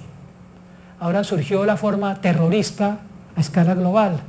Anteriormente sí había actos terroristas puntuales, que mataban al rey de no sé dónde, pero ahora es terrorismo a escala global. Entonces, el conflicto violento desafortunadamente no desaparece del mundo. Ahora bien,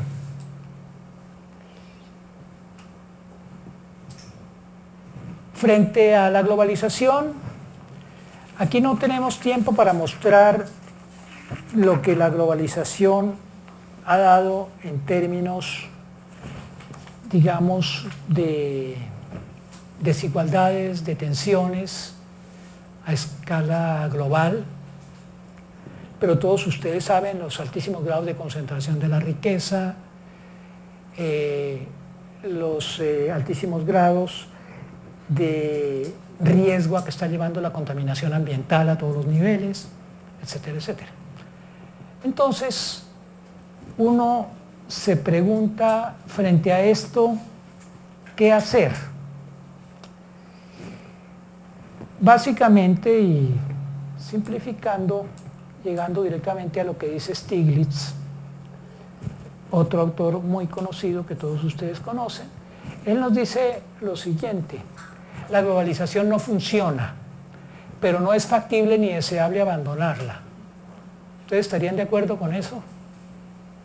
La globalización no funciona, pero ni podemos ni debemos dejarla. Entonces, si algo no funciona, ¿por qué no dejarlo? Dice, no, no solamente no podemos, sino que no debemos. No podemos. La China, por ejemplo, ha tratado de bloquear Internet. Puede bloquear ciertos buscadores, puede ciertas palabras y tal, y por otro lado entran. Irak es otro que ha tratado de bloquear. Cuba, no lo han logrado. Por un lado, por otro entran los mensajes globales y cada vez van a entrar más fácilmente. Al paso que vamos. No podemos salirnos, simplemente tomando el ejemplo de la Internet. En el sentido de que de todas maneras los mensajes siguen entrando. Bueno, la globalización no funciona en el sentido de que no está llevando a una situación de perfeccionamiento de los seres humanos y de las sociedades humanas. Es una sociedad cada vez más injusta. Para decir simplemente un dato, miren, mirando los productos por habitante en el mundo, no traje esas cifras, la voy a dar aproximadamente, puede que haya diferencias, no en el puesto que voy a dar, no es la diferencia que voy a dar, sino en los años. En el periodo 1960-62, estoy casi seguro que es ese, la relación entre el ingreso por habitante del país más rico y del país más pobre era de 1 a 60. El país más rico tenía 60 y el país más pobre tenía 1. En el periodo 2000-2002, la relación era de 114. Pasamos de 60 a 114.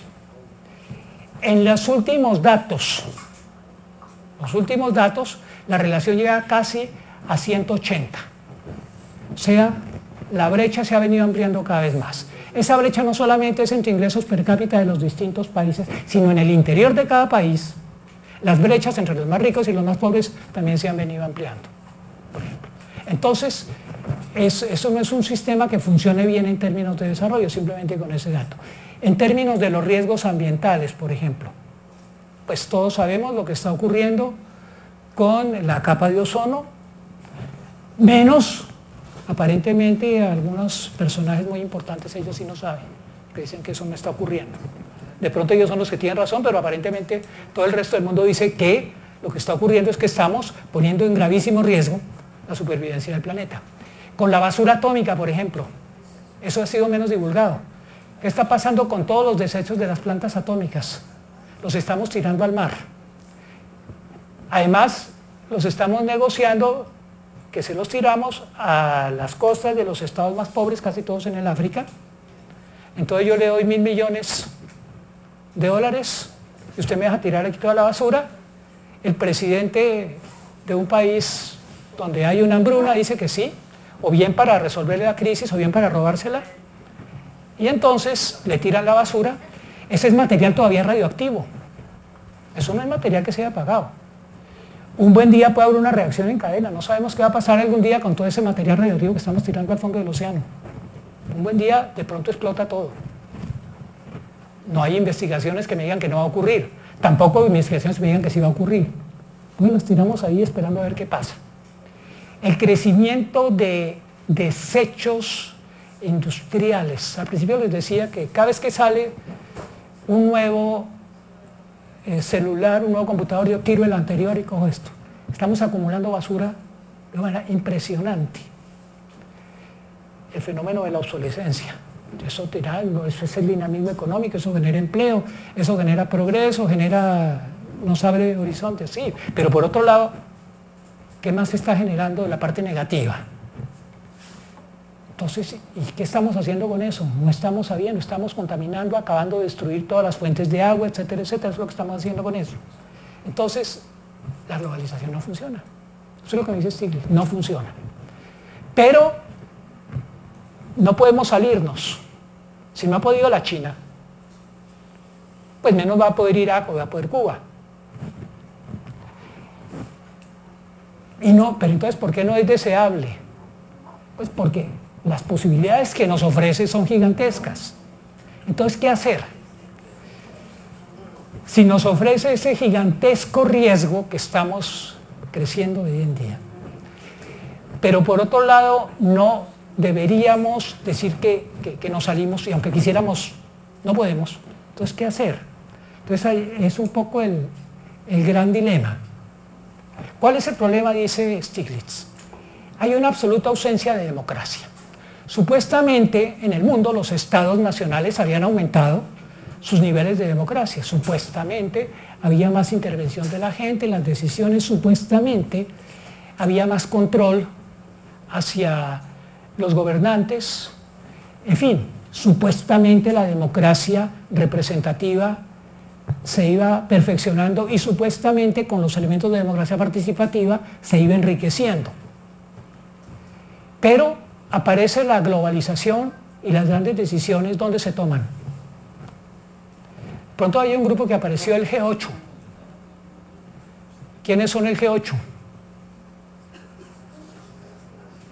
Unos cuantos estados, 8. Y al lado, como se llaman las salas del lado, están todos los grandes empresarios diciéndoles qué es lo que tienen que decir. Entonces, ¿quién los escogió? Democráticamente se eligieron cuáles eran los estados que iban a ir al G8. Allá es donde se están tomando las decisiones importantes del mundo. A nosotros nos dejan las decisiones sobre si sembramos palma o sembramos geranios, o qué tipo de cosas.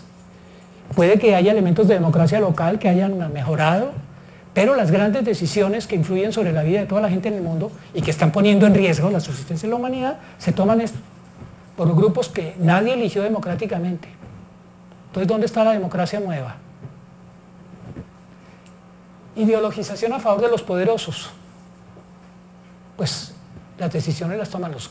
¿Cuáles son los estados que están ahí? Los más grandes, más poderosos. ¿Cuáles son los que se sientan con ellos ahí? Las compañías más grandes, más poderosas. ¿Cómo se manifiesta eso? Pues con la concentración en el ingreso. Estamos viendo, que ya les di algunos indicadores. Una visión económica con fundamentalismo del mercado. Lo que dice el mercado es lo que hay que hacer. Y punto. Si el mercado me dice eso, yo lo hago.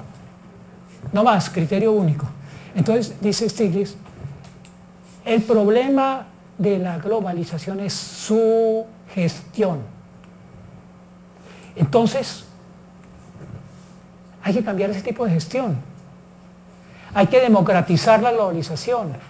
Hay que buscar que la globalización no sea para unos cuantos grupos poderosos, sino para todos. Y hay que entender que las grandes decisiones no pueden regirse únicamente por criterios de mercado, sino que hay otra serie de criterios básicos que tendrían que estar influyendo en las decisiones. Ahora, entonces, en el caso concreto de los países, ¿qué hacer? Hay una posibilidad, que es la que la mayor parte de los países han adoptado: mejorar su inserción en el proceso. Entonces, alguien ha comparado la globalización como un tren, con muchos vagones. Aquí prácticamente ya no conocemos los trenes. Pero hay una locomotora y anteriormente había vagones de primera, segunda y tercera. Entonces el vagón de lujo, un vagón más o menos y unos vagones ahí donde todo el mundo apiñuscado con la carga y demás. Entonces, alguien dice, lo que yo creo que hacer es cambiar de vagón. Yo estoy en el vagón de cola, pasarme a este vagón un poco mejor y luego llegar al vagón donde voy a estar cómodamente sentado y me llevan champaña al apuesto. Pero allá van unos que son los que están dirigiendo la máquina, la locomotora. Entonces, y esos están allá. De pronto algún día me dejan y yo paso a ser de los que manejo la locomotora. Otro dice, no, la solución no es por ahí. ¿Por qué? Porque ese tren, tanto los que van en primera como los que van en la cola, vas para el abismo. Entonces lleva unos rieles y un momento dado se va a despeñar, ahí va a caer. Y eso es lo que plantean autores como Moranca y Yesite. Entonces, ¿qué es lo que habría que hacer? Un momentico, paren aquí. Ustedes, ¿por qué están dirigiendo esto? ¿Quién les dijo que lo dirigieran? Vamos a replantear este proceso. Y a replantear este proceso implica una transformación completa. Algunos dicen que los antecedentes de eso están en el llamado Foro Social Mundial, por ejemplo, que se ha venido reduciendo. Hay dos países que han venido liderando un poco ese proceso, el Brasil y la India. Sin embargo, ya los metieron en un grupo que ahora se llama el G20, entonces de alguna manera los cooptan y entonces aparecen las que ya no somos 8 sino son 20. Pero bueno, entonces ahí está un poco, ¿qué hacer? Simplemente vamos tratando de mejorar nuestra ubicación en el vagón o vamos a tratar de cambiar la dirección de ese tren y hacer que sea llevado de una manera distinta.